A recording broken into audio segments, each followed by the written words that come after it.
ಇವತ್ತು ಕೆಪಿಸಿಸಿ ಅಧ್ಯಕ್ಷರನ್ನು ಕೂಡ ರಾಮಲಿಂಗಾರೆಡ್ಡಿ ಭೇಟಿ ಮಾಡ್ತಾರೆ. ಬಿ.ಕೆ. ಹರಿಪ್ರಸಾದ್ ಅವರನ್ನ ಭೇಟಿ ಮಾಡಿ ಚರ್ಚೆ ಮಾಡ್ತಾರಂತೆ ರಾಮಲಿಂಗಾರೆಡ್ಡಿ. ಈ ಎಲ್ಲ ವಿವರಗಳನ್ನು ಕೂಡ ಅವರು ಹರಿಪ್ರಸಾದ್ ಅವರಿಗೆ ಕೊಡ್ತಾರಂತೆ.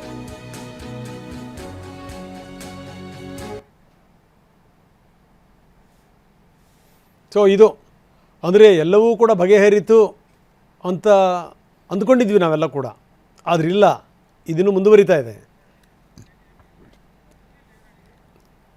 ಅದರ ಅರ್ಥ ಏನು ಅಂದರೆ, ಸಂಜೆ ತನಕ ನನಗೆ ನ್ಯಾಯ ಸಿಗಲಿಲ್ಲ ಅಂತಂದರೆ ನನ್ನ ದಾರಿ ನನಗೆ ಅನ್ನೋ ರೀತಿಯಲ್ಲಿ ರಾಮಲಿಂಗಾರೆಡ್ಡಿ ಮಾತಾಡ್ತಾ ಇದ್ದಾರೆ. ಬನ್ನಿ, ನಮ್ಮ ಪ್ರತಿನಿಧಿ ಸುನಿಲ್ ನಮ್ಮೊಂದಿಗೆ ಈಗ ನೇರ ಸಂಪರ್ಕದಲ್ಲಿದ್ದಾರೆ. ಸುನಿಲ್, ಯಾಕೋ ಎಲ್ಲವೂ ಕೂಡ ಬಗೆಹರಿತು ಅನ್ನುವಂಥ ಸಂದರ್ಭದಲ್ಲಿ ಇನ್ನೂ ಕೂಡ ಬಗೆಹರಿದಿಲ್ಲ ಅನ್ನುವಂಥದ್ದು ತುಂಬ ಸ್ಪಷ್ಟವಾಗಿ ಗೊತ್ತಾಗ್ತಾ ಇದೆ. ಸಂಜೆ ತನಕ ನೋಡ್ತಾರಂತೆ, ಸಂಜೆ ಆದಮೇಲೆ ಒಂದು ತೀರ್ಮಾನಕ್ಕೆ ಬರ್ತೀವಿ ಅನ್ನುವಂಥ ಮಾತನ್ನು ಹೇಳಿದ್ದಾರೆ. ಸುರ್ಜೇವಾಲಾ ಪ್ರಾಮಿಸ್ ಮಾಡಿದರು, CM ಇದನ್ನು ಸರಿಪಡಿಸ್ತೀವಿ ಅಂತ ಹೇಳಿದರು. ಸೊ ನ್ಯಾಯ ಸಿಗುತ್ತೆ ಅನ್ನುವಂಥ ವಿಶ್ವಾಸದಲ್ಲಿದ್ದಾರೆ ರಾಮಲಿಂಗಾರೆಡ್ಡಿ. ಏನಾಗಬಹುದು ಸುನಿಲ್?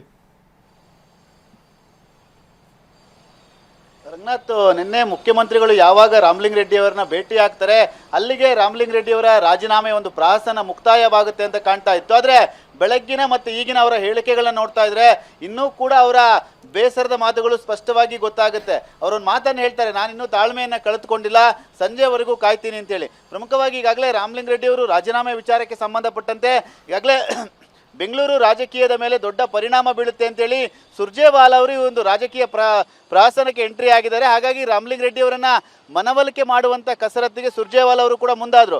ಕಾರ್ಯಕ್ರಮದಲ್ಲಿದ್ದಂಥ ರಾಮಲಿಂಗಾರೆಡ್ಡಿ ಅವರನ್ನ ತುರ್ತಾಗಿ ಬರಬೇಕು ಅಂತೇಳಿ ಖಾಸಗಿ ಹೋಟೆಲ್ಗೆ ಕರೆಸ್ಕೊಂಡು ಸುಮಾರು 25 ನಿಮಿಷಗಳ ಕಾಲ ರಾಮಲಿಂಗಾರೆಡ್ಡಿ ಅವರನ್ನ ಮನವೊಲಿಕೆ ಮಾಡುವಂಥ ಪ್ರಯತ್ನವನ್ನು ಕೂಡ ಮಾಡಿದರು.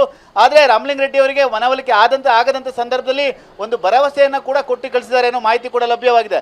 ಅದಾದ ನಂತರದಲ್ಲಿ ಮುಖ್ಯಮಂತ್ರಿಗಳನ್ನ ನೇರವಾಗಿ ಈಗಾಗಲೇ ಸುರ್ಜೇವಾಲಾ ಅವರು ಕೂಡ ಭೇಟಿ ಮಾಡಿ ಚರ್ಚೆ ನಡೆಸಿದ್ದಾರೆ.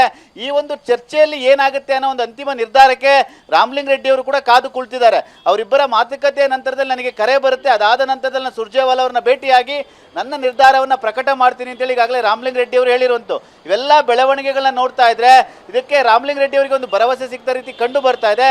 ಆದರೂ ಕೂಡ ಅವರ ರಾಜೀನಾಮೆಯ ಪಟ್ಟು ನಿರ್ಧಾರದಿಂದ ಹಿಂಸರಿದಿಲ್ಲ. ಸಂಜೆ ಒಳಗಾಗಿ ಅವರಿಗೆ ಏನು ಬೇಕು ಅದನ್ನ ಪಕ್ಷದಿಂದ ಒದಗಿಸಿಕೊಟ್ರೆ ಅವರ ನಿರ್ಧಾರದಿಂದ ದೂರ ಸರಿತಾರೆ ಹೊರತಾಗಿ ಮತ್ತೆ ಆ ಒಂದು ರಾಜೀನಾಮೆ ನಿರ್ಧಾರಕ್ಕೆ ಬದ್ಧರಾಗುವಂತ ಸಾಧ್ಯತೆ ಇದೆ. ಅವರ ಮಾತುಗಳಲ್ಲಿ ಒಂದಷ್ಟು ವಿಷಯಗಳು ಸ್ಪಷ್ಟವಾಗಿತ್ತು. ಸುರ್ಜೇವಾಲಾ ಅವರ ಬಳಿಯೂ ಕೂಡ ಅದೇ ಮಾತುಗಳನ್ನ ಕೂಡ ಹೇಳಿದ್ದಾರೆ. ನಾನು ಯಾವುದೇ ರೀತಿಯಾಗಿ ಸಚಿವ ಸ್ಥಾನದ ಆಕಾಂಕ್ಷಿಯೂ ಆಗಿರಲಿಲ್ಲ, ಯಾವುದೇ ಖಾತೆಯ ಒಂದು ಒಲವನ್ನು ಕೂಡ ಹೊಂದಿರಲಿಲ್ಲ. ಡಿ ಕೆ ಶಿವಕುಮಾರ್ ಅವರು ಬಂದು ನನಗೆ ಈ ಒಂದು ಬೆಂಗಳೂರು ಖಾತೆಯನ್ನು ತೆಗೆದುಕೊಳ್ತೀರಾ, ನೀವೇ ತೆಗೆದುಕೋಬೇಕು ಅಂತೇಳಿ ಏನು ಮಾತನ್ನು ಕೊಟ್ಟಿದ್ರು ಆ ಮಾತನ್ನಿಗೆ ಬದ್ಧರಾಗಲಿಲ್ಲ. ಅದು ನನಗೆ ಸಾಕಷ್ಟು ಬೇಜಾರಾಗಿದೆ. ನೀವು ಮೊದಲೇನೆ ಈ ಖಾತೆ ಸಿಗಲ್ಲ ಈ ರೀತಿ ಅಂತ ಹೇಳಿಲ್ಲ ಅಂತಂದಿದ್ರೆ ನಾನು ಯಾವುದೇ ರೀತಿಯಾಗಿ ಸಚಿವ ಸ್ಥಾನವನ್ನು ತೆಗೆದುಕೊಳ್ತಾನೆ ಇರಲಿಲ್ಲ. ಹಾಗಾಗಿ ಇದು ಸಾಕಷ್ಟು ಬೇಸರ ಆಗಿದೆ ಅಂತೇಳಿ ಸುರ್ಜೇವಾಲಾ ಅವರ ಬಳಿ ಕೂಡ ಹೇಳಿದ್ದಾರೆ. ಅದರ ಜೊತೆಯಾಗಿ ಡಿ ಕೆ ಶಿವಕುಮಾರ್ ಅವ್ರ ಜೊತೆ ನಿನ್ನೆ ಸುಮಾರು 2 ಗಂಟೆಗಳ ಕಾಲ ಏನೇನು ಮಾತಾಡಿದ್ರು ಅವೆಲ್ಲ ವಿಚಾರವನ್ನು ಕೂಡ ಸುರ್ಜೇವಾಲಾ ಅವರಿಗೆ ಗಮನಕ್ಕೆ ತಂದಿದ್ದಾರೆ. ಹಾಗಾಗಿ ರಾಮಲಿಂಗಾರೆಡ್ಡಿ ಅವರ ಒಂದು ಅಸಮಾಧಾನವನ್ನು ಶಮನ ಮಾಡಲೇಬೇಕು ಅಂತೇಳಿ ಈಗಾಗಲೇ ಸುರ್ಜೇವಾಲಾ ಮತ್ತು ಡಿ ಕೆ ಶಿವಕುಮಾರ್ ಅವರು ಎಲ್ಲ ರೀತಿಯಾದ ಪ್ರಯತ್ನಗಳನ್ನು ಕೂಡ ನಡೆಸ್ತಾ ಇದ್ದಾರೆ. ಈಗಾಗಲೇ ರಾಷ್ಟ್ರೀಯ ಪಕ್ಷವಾದ ಹಿನ್ನೆಲೆಯಲ್ಲಿ ಈಗಾಗಲೇ ಖಾತೆಗಳ ಹಂಚಿಕೆ ಮಾಡಲಾಗಿದೆ. ಅದನ್ನು ವಾಪಸ್ ತೆಗೆದುಕೊಳ್ಬೇಕು ಅಂದರೆ ಮತ್ತಷ್ಟು ಒಂದು ರೀತಿ ಹಿನ್ನಡೆ ಆದಂಗೆ ಆಗುತ್ತೆ, ಮತ್ತಷ್ಟು ಟೀಕೆಗಳು ಕೂಡ ಶುರುವಾಗುತ್ತೆ. ಈಗಾಗಲೇ ಒಂದು ರೀತಿ ವಿಪಕ್ಷಗಳಿಗೆ ಈ ಒಂದು ರಾಜೀನಾಮೆ ಒಂದು ರೀತಿ ಚಿನ್ನದ ತಟ್ಟೆಯಲ್ಲಿ ಅಸ್ತ್ರವಾಗಿ ಪರಿಣಮಿಸಿದೆ. ಹಾಗಾಗಿ ರಾಹುಲ್ ಗಾಂಧಿಯ ಸೂಚನೆ ಮೇರೆಗೆ ಈಗಾಗಲೇ ಮನವೊಲಿಕೆ ಕಸರತ್ತನ್ನ ರಾಮಲಿಂಗಾರೆಡ್ಡಿ ಅವರನ್ನ ಮಾಡ್ತಾ ಇದ್ದಾರೆ. ಹಾಗಾಗಿ ರಾಮಲಿಂಗಾರೆಡ್ಡಿ ಅವರು ಸಂಜೆ ಒಳಗಾಗಿ ಅವರ ಅಂತಿಮ ನಿರ್ಧಾರವನ್ನ ಪ್ರಕಟ ಮಾಡುವಂತ ಸಾಧ್ಯತೆ ಕೂಡ ದಟ್ಟವಾಗಿರುವಂತದ್ದು. ರಂಗನಾಥ್, ಎಸ್, ಧನ್ಯವಾದ ತಮ್ಮೆಲ್ಲ ಮಾಹಿತಿಗೆ.